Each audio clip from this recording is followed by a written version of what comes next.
हर पीर से जुमा अपने फेवरेट शो न्यूज़ आई को यूट्यूब पर देखने के लिए डॉन न्यूज़ के ऑफिशियल यूट्यूब चैनल पर आइए, उसको सब्सक्राइब कीजिए और बेल आइकन को प्रेस कीजिए।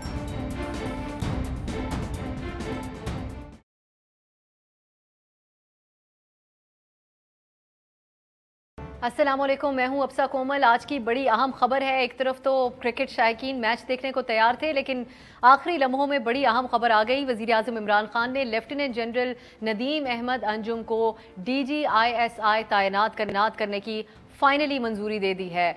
20 नवंबर को वो अपने ओहदे का चार्ज संभालेंगे, जो प्रेस रिलीज आई है उसके मुताबिक।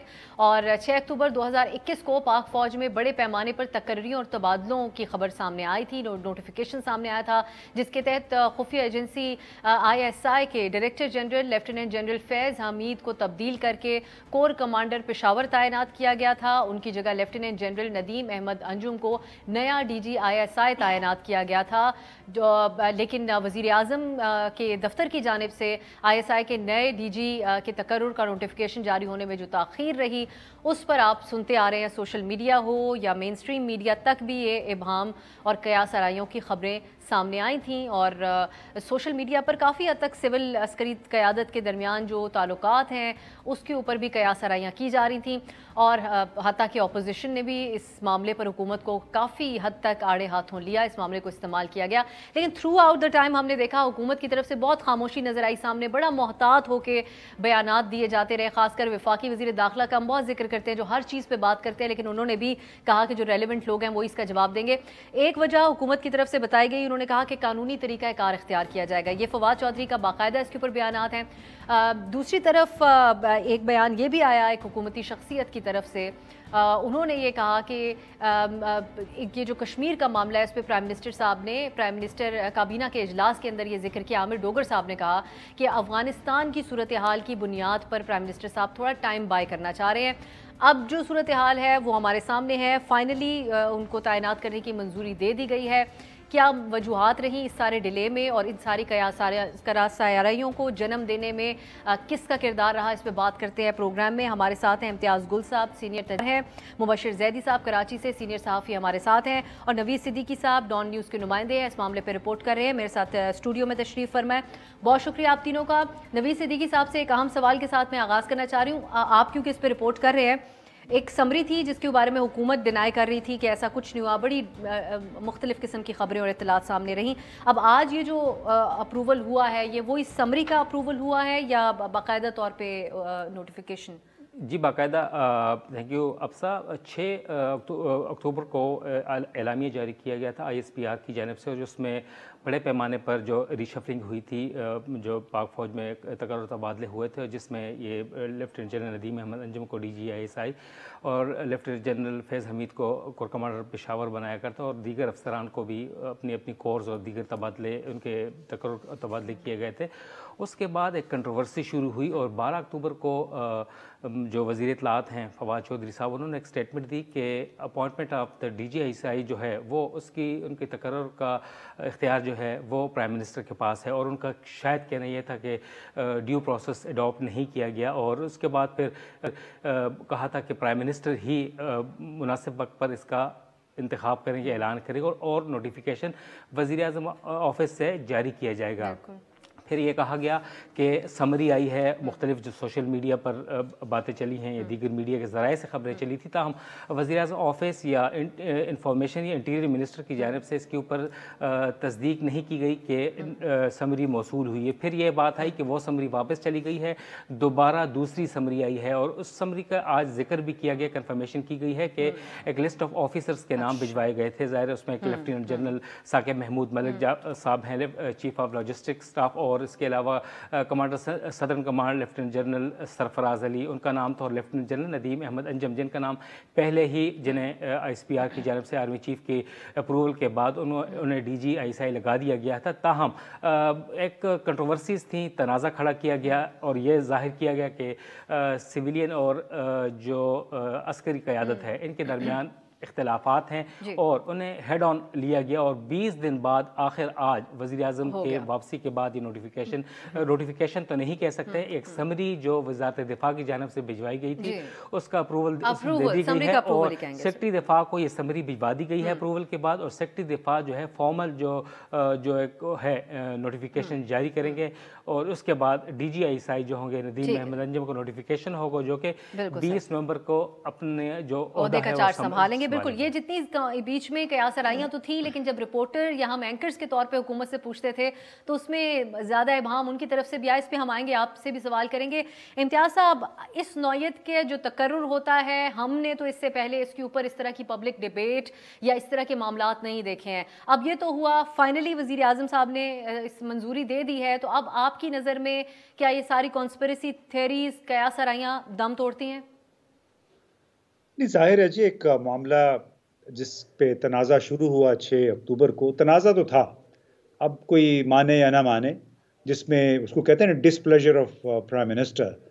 अब उन्होंने जाहिर नहीं किया, आपने देखोगे इस दौरान उन्होंने कोई गैर मुल्की जो लोग आ रहे थे उनसे भी कोई मुलाकात नहीं की है और एक बड़ा वाज़े पैगाम था उधर से कि जिस अंदाज में ये GHQ की तरफ से नाम आए और जनरल नदीम अहमद अंजुम की बात आई तो वो उन्हें पसंद नहीं आया। ये तासुर पैदा हुआ था, बड़ा मजबूत तासुर था और उसमें बड़ा वाज़े हो गया था कि कोऑर्डिनेशन नहीं हुई है, शायद उस हद तक सलाह मशवरा नहीं हुआ जिस हद तक होना चाहिए था एक ऐसे वज़ीर आज़म के साथ जो कि ख़ुद भी बड़ा स्ट्रॉन्ग हेडेड है और समझता है कि उसको हर मामले में साथ लेके चलना चाहिए, उसकी राय उसमें शामिल होनी चाहिए।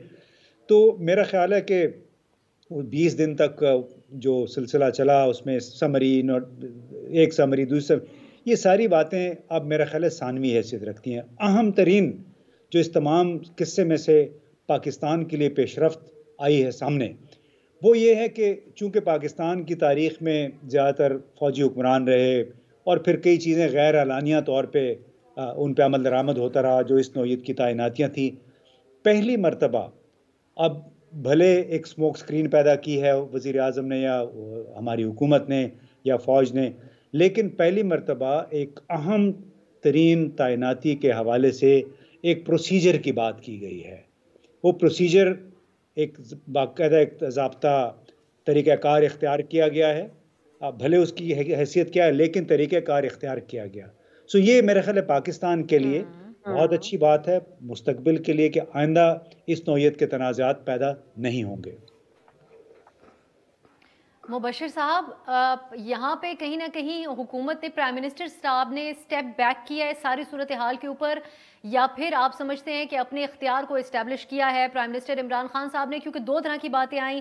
पहले हुकूमत ने इनिशियली कहा कि कानूनी तकाजे, फिर उसके बाद डोगर साहब ने आके जो ये बात कही वो भी बड़ी अहम, उसको अहमियत मिली कि अफगानिस्तान के हवाले से प्राइम मिनिस्टर साहब ने कहा कि कुछ टाइम चाहिए। अब हो तो वही रहा है जो इनिशिएट किया गया था, तो क्या है पोजीशन इस वक्त PM साहब की इस पे?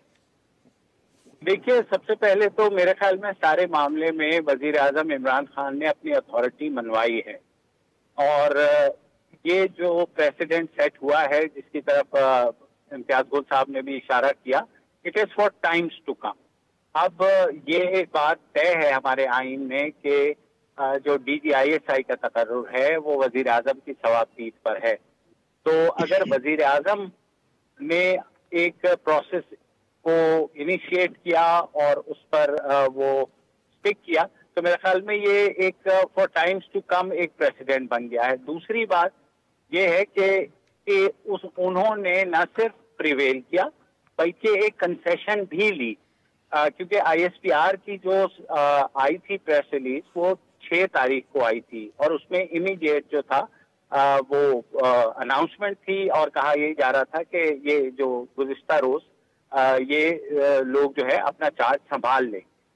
मगर जो कुछ हमारे सामने आया वो यही आया कि जो जनरल फैज हमीद हैं, जिनको वजीर आजम चाहते थे कि अफगानिस्तान के मामलात में वो कुछ अरसे उनके साथ रुके, तो वो उसको माना गया और अब जनरल फैज हमीद जो है एंड ऑफ नवंबर यानी 21 नवंबर को अपना चार्ज संभालेंगे। तो मेरे ख्याल में एक अच्छी चीज़ है जमहूरियत के लिए। खसूसन मैं वजीर आजम के स्टांस को मैंने सपोर्ट भी किया और कहा भी कि वजीर आजम का क्योंकि आइन में लिखा हुआ इस्तेहकाक है तो वजीर आजम को ही करना चाहिए। तो एक प्रेसिडेंट सेट हुआ है। अब उम्मीद करते हैं कि मुस्तकबिल में अब इस पर कोई जो है क़यास आराइयां या इस बात के ऊपर जो किसी किस्म का इब्हाम है वो दूर हो गया होगा। इम्तियाज साहब, 20 नवंबर की तक की जो टाइम है, ये चेंज ऑफ कमांड के लिए एक आम तौर पे इतना वक्त दरकार होगा, उसी हिसाब से है, या फिर जिस तरह बशीर साहब बात करें, ये कहा जा सकता है कि प्राइम मिनिस्टर साहब की मानी गई है जो टाइम वो बाय करना चाह रहे थे? देखिए, जो पाकिस्तान जैसे मुल्क के हालात में अगर कोई ये कहे कि मुझे एक मुकम्मल फ़तह हासिल हो जाए, ख़ास तौर पे इमरान खान जैसे वज़ीर आज़म की मौजूदगी में, वो थोड़ा सा फिर गैर हकीकत पसंद है ना। दोनों तरफ से थोड़ी लचक का मुज़ाहरा किया गया है, और ये जो 19 नवंबर तक की भी बात है, ये भी एक फेस सेविंग है। मतलब फैज़ हमीद साहब को भी एक रास्ता दे दिया गया, वज़ीर आज़म साहब की भी बात मान ली गई, चलें जी उनको 3-4 हफ्ते और इजाफी मिल गए हैं। तो मेरा ख्याल एक बड़ा डिसेंट तरीके से एक हल निकाला गया है कि 19 नवंबर तक उनको काम करने दें। उन्होंने उसके लिए जो इस्तदलाल इख्तियार किया था उससे कतई नज़र कि वो ठीक था या गलत था, क्योंकि हमें ये ज़हन में रखना चाहिए कि मुल्क के अंदर इदारों को मजबूत होना चाहिए, मुल्क के अंदर जो कवानीन व ज़वाबित हैं उनका इतलाक़ जो है वो मुअस्सर होना चाहिए। अफराद इदारों के लिए या मुल्क के लिए नागुज़ीर नहीं होते हैं, बल्कि उसूल और ज़वाबित होते हैं। तो इस केस में एक बड़ा अच्छा एक नया प्रेसिडेंट, देखिए ना, जब आर्मी चीफ की एक्सटेंशन की बात आई थी, उस वक्त भी जिस भोंडे तरीके से करने की कोशिश की गई, किसी ने चूँकि होमवर्क नहीं किया, जो ब्यूरोक्रेट्स हैं, चाहे फ़ौजी थे या हमारे सिविलियन थे, दोनों ब्यूरोक्रेट्स ने होमवर्क नहीं किया था, जिसकी वजह से बहुत बड़ा एक हुकूमत के लिए क्राइसिस पैदा हुआ। लेकिन उसमें से देखिए कितनी अच्छी बात निकली कि मामला चला गया पार्लियामेंट, और पार्लियामेंट बल्कि सुप्रीम कोर्ट, और सुप्रीम कोर्ट से पार्लियामेंट। तो ये भी तो जमहूरी अमल का एक इर्तिका का एक हिस्सा है, और एक बड़ा अच्छा उसमें एक मिसाल दोबारा कायम हो गई है। तो मेरा ख्याल है बहसीत मजमूई हमें बहुत ज़्यादा बाल की खाल उतारने की बजाय इस पे देखना चाहिए कि इससे हमने एक कदम आगे बढ़ाया है या पीछे गए। मेरा अपना ख्याल है हमने एक कदम आगे बढ़ाया है अपने रूल ऑफ लॉ की तरफ, सिविलियन सुप्रीमेसी की तरफ। नवीद साहब, इस सारी सूरत हाल में आपने हमारे लिए सवाल करना मुश्किल हो गया था, तबसरे करवाना मुश्किल हो गया था कि क्या पूछा जाए और क्या नहीं, और ये यकीनन बड़े मुल्की सलामती के हवाले से मामलात हैं, तो उसके ऊपर बड़ा मोहतात रहने की हमारी एक एंकर के तौर पर, आपकी रिपोर्टर के तौर पर एक लफ्ज़ के साथ बड़ी ट्रेनिंग रही है। तो क्या मुश्किलात पेश आई जब परवेज़ खटक साहब से सवाल पूछा जाता था, वो चल देते थे वहाँ से, फवाद चौधरी से कुछ पूछा जाए तो वो भी बड़ा कैलकुलेटेड जवाब देते थे। इसमें आपने हुकूमत का रोल कैसा देखा? कयास आराइयाँ एक तरफ, क्या मजीद क्लैरिटी दी जा सकती थी हुकूमत की तरफ से इसकी हैंडलिंग में? देखें जी, अगर ये त्याज साहब ने भी फरमाया, और ये कि एक अननेसेसरी जो डिले हुआ है 20 दिन का, अगर ये ना होता और कोई एक फोकल पर्सन होता बात करने के लिए और बरवक्त बात कर दी जाती तो इतनी कंट्रोवर्सीज़ ना होती, तनाज़ात खड़ा ना होते। और जो आपने बात की परवेज़ खटक साहब की, वो डिफेंस मिनिस्टर हैं गो को, तो जब से 3.5 साल से, मगर वो नज़र कहीं नहीं आ रहे।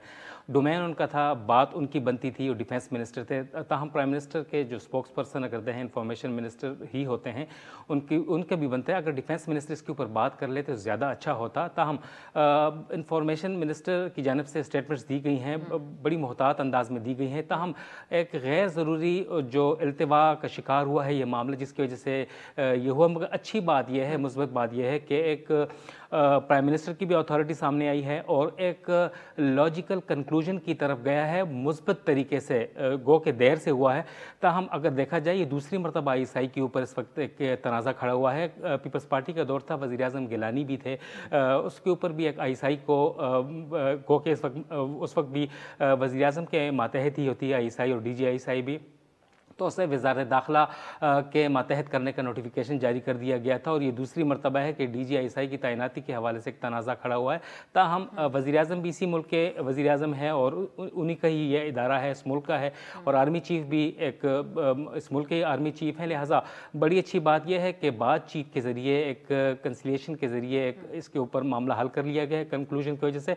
ताहम मिनिस्टर्स की वजह से, क्योंकि अगर एक इंफॉर्मेशन मिनिस्टर होते बातचीत करने के लिए तो अच्छी बात होती, मगर मगर यहाँ पे आमर डोगर साहब ने जो स्टेटमेंट दी और उसके बाद मुख्तलिफ उसके ऊपर पार्टी ने नोटिस दिया, तो मुख्तलिफ जो मुँह थे मुख्तलिफ बातें थी जिसकी वजह से कंट्रोवर्सी सामने आई और जिसकी वजह से अफवाहें भी शुरू हुई। और काफ़ी हल्के ऐसे होते हैं कि शुरू से एक तारीख रही है पाकिस्तान की कि हमेशा से मिलिट्री लीडरशिप और पॉलिटिकल लीडरशिप के दरमियान ऐसे जो हैं गलतफहमियाँ जारी कर दी जाती हैं, पैदा कर दी जाती हैं। और हमेशा से ये तो पहली मरतबा है कि अच्छी बातचीत के ज़रिए एक लॉजिकल कंक्लूजन की तरफ पॉजिटिवली चीज़ गई है और आज नोटिफिकेशन जारी हुआ है बातचीत के ज़रिए। DGI लेफ्टी जनरल जो है फैज़ हमीद वो भी मौजूद थे, लिहाजा पहली मरतबा ऐसा हुआ है कि दोनों के दरमियान तनाज़ात जो हैं वो बढ़ने के बजाय आज सेटल डाउन हुए हैं और एक नोटिफिकेशन जारी हुआ है और एक बातचीत मुस्बत तरीके से सामने बढ़ी है। मगर यह है कि एक गैर ज़रूरी इल्तिवा का शिकार किया गया है इस मसले को, जिसकी वजह से प्रॉब्लम्स बढ़ी हैं। मुख्तलिफ मिनिस्टर्स की जानब से मुख्तलिफ सोशल मीडिया के मुँह में ऐसे नवाले दिए गए हैं जिसकी वजह से काफ़ी चीज़ें मसले का शिकार हुए हैं। लिहाजा अच्छी बात यह है कि मुस्बत तरीके से चीज़ आगे आई है, क्योंकि मईशत को काफ़ी नुकसान हो रहा था, हमारा जो और मसले मसाइल थे वो काफ़ी, और मीडिया के ऊपर बातचीत करने से नेशनली इंटरनेशनली हमें काफ़ी नुकसानात का सामना और चैलेंजेस ये ज़्यादातर वैसे सोशल मीडिया के ऊपर बात हुई, इसके ऊपर मीडिया में बड़ी मोहतात किस्म की बात हुई। और यकीनन बहुत शुक्रिया आपका नवीद साहब, आपने ये तफसीलात हमें बताई और वो जो एक रिपोर्टर इस सारी सिचुएशन के अंदर जो चैलेंजेस रहे इसको रिपोर्ट करने के हवाले से। एक ब्रेक लेते हैं, इम्तियाज़ साहब और मुबशिर साहब हमारे साथ हैं, राय साहब भी हमें थोड़ी देर में ज्वाइन कर लेंगे और फिर मजीद इसी टॉपिक के ऊपर बात होगी एक ब्रेक के बाद। ब्रेक के बाद खुश आमदीद। बड़ी अहम जो आज की डेवलपमेंट है, नए DGI के तकर्रुर की मंजूरी वज़ीर आज़म की तरफ से अब दे दी गई है, जिसके ऊपर बहुत दिन से बहस जारी थी। इसी पर हम अपने प्रोग्राम में बात कर रहे हैं और इसी दौरान हमें bureau chief Dawn news Islamabad Iftikhar Hussain Shirazi sahab ने भी ज्वाइन कर लिया है और इम्तियाज़ गुल साहब और मुबशिर जैदी साहब हमारे साथ मौजूद हैं। शाहिद साहब, ब्रेक से पहले जो बात हो रही थी उस पर एक इत्तेफाक मैंने हमारे तीनों मेहमानों में देखा कि उन्होंने कहा बड़ी फ़िलहाल बहुत मुस्बत खबर है और ये मामला सेटल हो चुका है। लेकिन अब अगर हकीकत पसंदाना तौर पर हम आगे की भी थोड़ी सी बात कर लेते हैं, क्योंकि बहुत कम चीज़ें हैं हमारे मुल्क में जो सिविल अस्करी ताल्लुकात से मुतालिक हों और पहली बार हों, तो ये तो पहली बार हुई है सिचुएशन। आपको आगे 1 पेज के ऊपर इफेक्ट होता हुआ नजर आ रहा है इसका? मेरे ख्याल में अब से इसमें कोई शक नहीं है कि ताल्लुकात मुतासर ज़रूर हुए हैं। ऐसा अगर आप कहें कि चीज़ें रिपेयर हो गई हैं, पूरी तरह रिपेयर हो गई हैं, मैं इत्तफाक नहीं करता। यकीनी तौर पर प्राइम मिनिस्टर के ऐसी एक्सरसाइज में गए कि जो बड़ी गैर ज़रूरी थी। मेरे ख्याल में प्राइम मिनिस्टर के करने के लिए बड़े और इम्पॉर्टेंट काम है, आपको इस एक्सरसाइज में एक तो जाना नहीं चाहिए था। इसमें कोई शक नहीं है कि वो मुल्क के चीफ एग्जीक्यूटिव हैं, वो चीफ कमांडर हैं, बट मेरे ख्याल में कुछ एरियाज़ होते हैं जहाँ पे कुछ इदारों का, कुछ अफराद का रोल होता है, आपको उनको मानना पड़ता है और उन्हीं के इनपुट के आपको चलना पड़ता है। आज का नोटिफिकेशन आपको क्या बता रहा है कि जो आज से 20 रोज़ पहले, 15 रोज़ पहले फ़ैसला हुआ था वही फ़ैसला है, उसमें कोई बदलाव नहीं आया। तो फिर किस तरह की कंसल्टेशन, क्या माइंड बदला आपने? कुछ भी नहीं हुआ, वही सब चीज़ें हुई हैं। फिर दूसरा ये है कि अगर आपने IMF प्रोग्राम में जाना है तो आपके मुल्क के फाइनेंस मिनिस्टर आपको बताएंगे ना। फैसला अगरचे प्राइम मिनिस्टर ऑफ पाकिस्तान करेंगे, बट इनपुट उनका होगा। सिक्योरिटी मैटर्स मिलिट्री इस्टेब्लिशमेंट ने, उन लोगों ने देखने हैं। अफगानिस्तान का मामला हो, हिंदुस्तान के साथ हमारे मामलात हों, कई दहाइयों से वही लोग देख रहे हैं। तो बुनियादी तौर पे फ्यूचर के लिए क्या अरेंजमेंट्स करनी है, किस शख्स को कहाँ पे होना चाहिए, तो मेरा ख्याल में इस हवाले से उस इदारे की जो राय है वो हतमी राय होती है। और आपने आज के नोटिफिकेशन से देख भी लिया कि जो उन्होंने फैसला किया अल्टीमेटली प्राइम मिनिस्टर ने उसको ऑनर किया। तो मेरे ख्याल में इस एक्सरसाइज में जाके एक तो ये है कि आपने इदारे के साथ जो एक बड़ी अच्छे रिलेशंस चल रहे थे और उसको भी वो ऑन करते थे, आपने उसमें एक थोड़ा सा रखना डाला। फिर मेरे ख्याल में एक इदारे को आपने खामखा आउट ऑफ प्रोपोर्शन आपने उसको पोलिटिसाइज़ कर दिया। एक तरह से आपने कहा जाता था ना इस इदारे के बारे में, ISI के बारे में, लोग दुनिया में कहते थे कि शायद अपने डोमेन से ऊपर नहीं बाहर निकल के कुछ कर रही है ये एजेंसी। तो मेरे ख्याल में आज प्राइम मिनिस्टर ने एक्सरसाइज में जाके उस इदारे के लिए थोड़ा सा एक, मैं समझता हूँ कि कोई अच्छा नहीं किया। जो दुनिया में एक इम्प्रेशन गया है वो शायद यही गया है कि ये इदारा तो लगता है कि बहुत कुछ करता है और इस इदारे का सरबराह का फिर ये है कि प्राइम मिनिस्टर के साथ उसकी इक्वेशन होना बड़ी ज़रूरी है। तो मेरा ख्याल में ये उस इदारे के लिए भी दुरुस्त नहीं हुआ।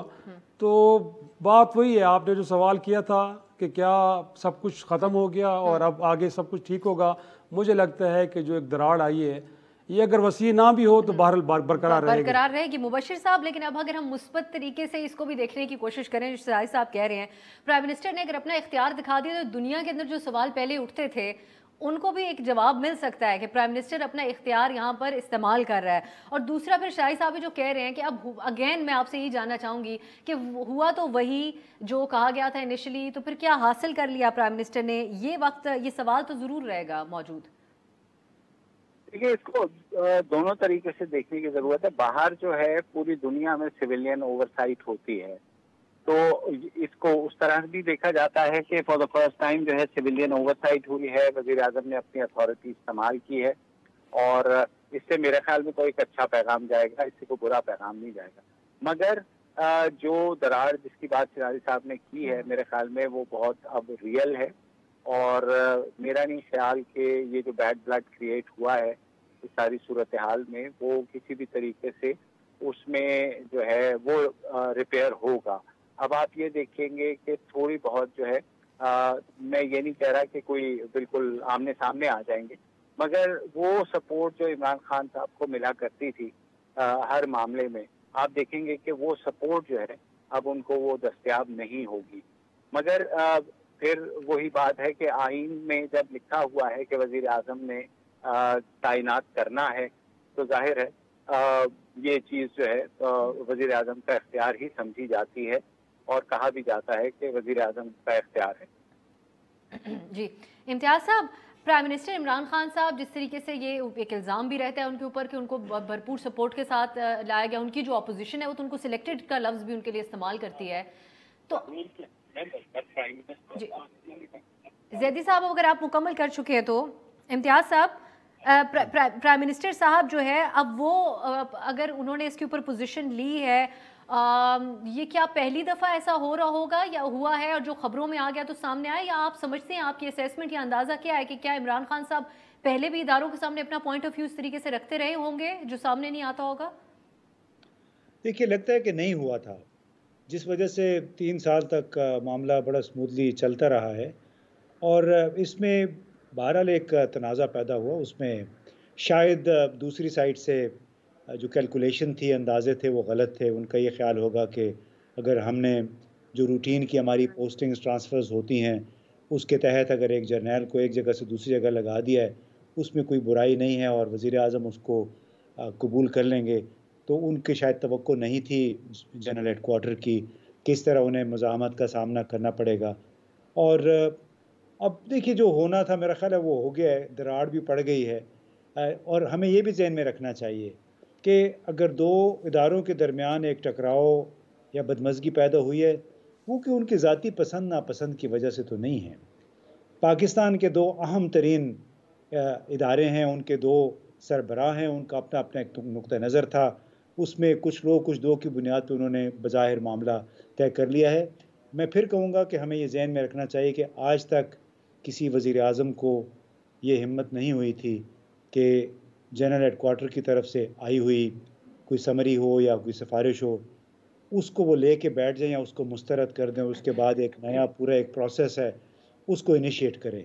आपको याद होगा जब जनरल अशफाक कियानी साहब की एक्सटेंशन की बात आई थी, हमने ख़ुद देखा, चूँकि अमरीकी एक साहब ब्रूस रीडल ने अपनी किताब में भी लिखा था कि हम दर पर्दा कोशिश कर रहे थे कि जनरल कियानी को एक मुकम्मल एक्सटेंशन मिल जाए पूरे 3 साल की।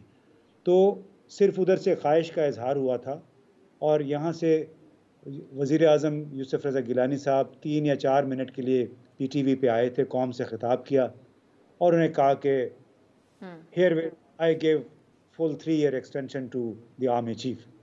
वो भी एक बहुत ही एक लिहाज से भोंडा अंदाज था, यानी ज़रूरी नहीं था कि अगर कोई आपसे कह रहा है तो आप पूरी 3 साल की एक्सटेंशन दे दें।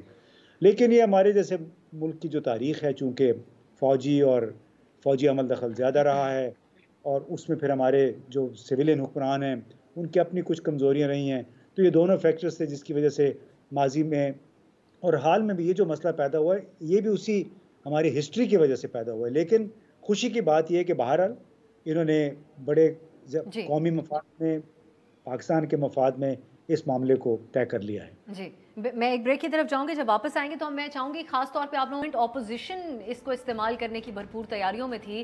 बयानात आ रहे थे, मरियम नवाज ने यहाँ तक कह दिया कि इमरान खान नवाज शरीफ बनने की कोशिश ना करें। उनके लिए आज के ये जो खबर है इसमें क्या पैगाम है ऑपोजिशन के लिए, बात करेंगे एक ब्रेक के बाद। ब्रेक के बाद खुश आमदीद। हम बात कर रहे हैं वैसे तो मुल्क कौम के बड़े अहम आज के मामलात हैं उसके ऊपर, लेकिन हमें यकीन है कि आप सब मैच देख रहे होंगे और बहुत बेहतरीन पाकिस्तान खेल रहा है। 3 खिलाड़ी न्यूजीलैंड के आउट कर चुके हैं। हम वापस ज़रा आते हैं अपने टॉपिक की तरफ, और जो हमारे एनालिस्ट हैं उनको भी हमने मजबूरी से बिठाया हुआ है स्टूडियो में, तो मैं जल्दी क्विकली ये वाला लास्ट सेगमेंट करूँगी। मुबशिर साहब, अब ये अपोजिशन की बात ज़रा कर लेते हैं। अपोजिशन ने भरपूर इस नोटिफिकेशन के मामले के ऊपर यहाँ तक कह दिया कि मोदी ने इतना नुकसान नहीं पहुंचाया जितना मुबशिर साहब ने। अच्छा, ये बात मैं इम्तियाज़ गुल साहब की तरफ लेके जाती हूँ।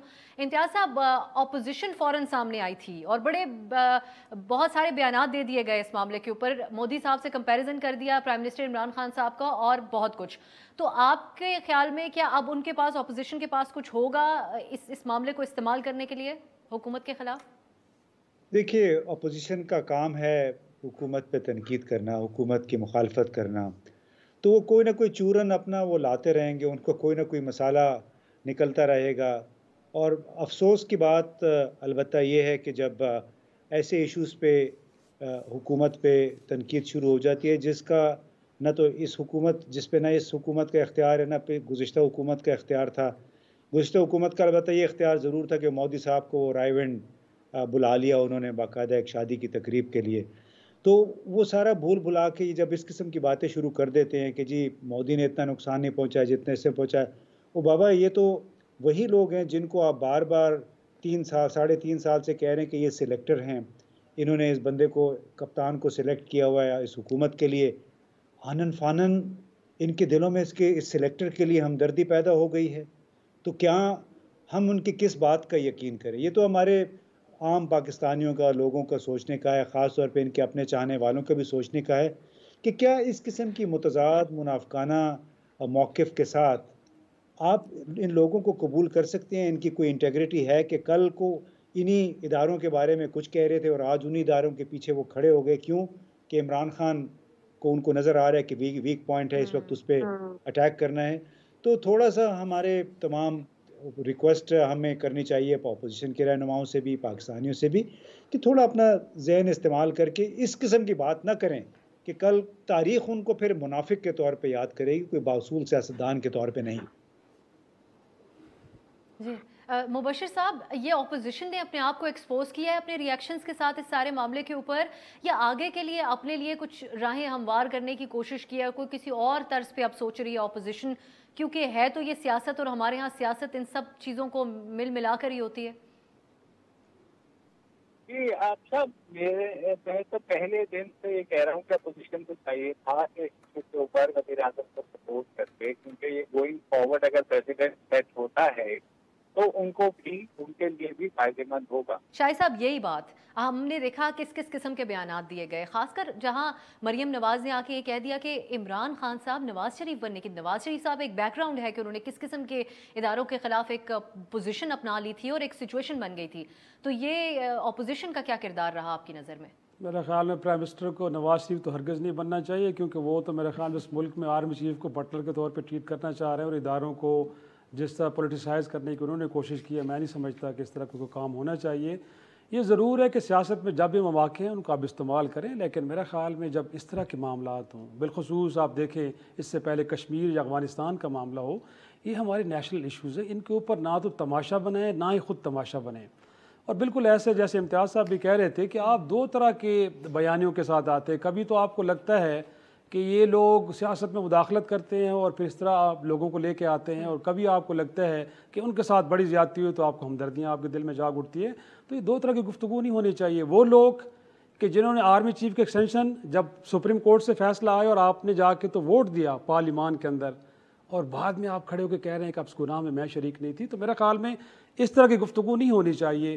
शाहिद साहब, नैरेटिव की हद तक भी अगर हम बात करें, सियासी जमातों का होता है बयानिया, नवाज शरीफ साहब ने और उनकी साहिबजादी ने इसके ऊपर बहुत जोर दिया कि सिविलियन सुप्रीमेसी की बात करते हैं और वोट को इज्जत की बात करते हैं, लेकिन यहाँ जहाँ वो कंपैरिजन इमरान खान साहब के साथ ड्रॉ करी कि इमरान खान कोशिश और स्ट्रगल कर रहे हैं वो बनने की, तो वो क्यों करना चाहेंगे इमरान खान? वो अभी सुप्रीमेसी ऑफ पार्लियामेंट की मेरे ख्याल में अगर आप अपने ज़ाती पसंद और नापसंद की बुनियाद पर फैसले करें, मुझे बताएं कि मियाँ नवाज शरीफ साहब जब प्राइम मिनिस्टर थे, आप रिकॉर्ड उठा के देखें, पार्लियामान के कितने इजलासों में आए, इवन के जो उनकी अपनी काबीना थी उस काबीना के कितने इजलास हुए, तो आप कितनी कंसल्टेशन पे, कितनी डेमोक्रेसी पे यकीन रखते हैं। आप तो अपनी ज़ात का जो फैसला है उसको मुसल्लत करते हैं, उसको आप कहें कि ये जमहूरियत है, तो मैं नहीं समझता कि जमहूरियत इस तरह की होती है।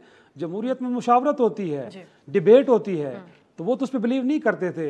तो मेरा नहीं ख्याल कि आप ये कहें कि उन्होंने बड़ा डेमोक्रेटिक वे इख्तियार किया था और प्राइम मिनिस्टर ऑफ पाकिस्तान इस वक्त जो है इमरान, वो ऐसा नहीं कर रहे। मैं नहीं समझता कि कोई अच्छा कंपैरिजन ड्रॉ कर रहे हैं। और मोर इम्पॉर्टेंटली, अगर आप समझते हैं कि ये इशू है वाकई, तो उसको डिस्कस डिबेट करने के लिए पार्लियामान है ना, वहाँ जाए, चौको चौराहों पे क्यों आप इसको डिस्कस कर रहे हैं? बिल्कुल सही। और जब कोई मुसीबत सर पे पड़े तो तब क्यों बयानबाजी हो, एक कंसिस्टेंट क्यों बयानिया ना हो उससे पहले? बिल्कुल। और उससे पहले इफ्तिखार शराई साहब, मुबशर जई साहब और इम्तियाज़ गुल साहब, आप तीनों के वक्त का बहुत बहुत शुक्रिया। गुफ्तगू आपने देखी, देखते हैं आइंदा आने वाले दिनों में इसका दूर रस कोई असरात होते हैं या फिर जिस तरीके से आज बात हुई कि अब ये मामला कम अज़ कम फ़िलहाल तो सेटल हो चुका है। आज के लिए इजाज़त दीजिए, मैच एंजॉय कीजिए, खुदा हाफिज़।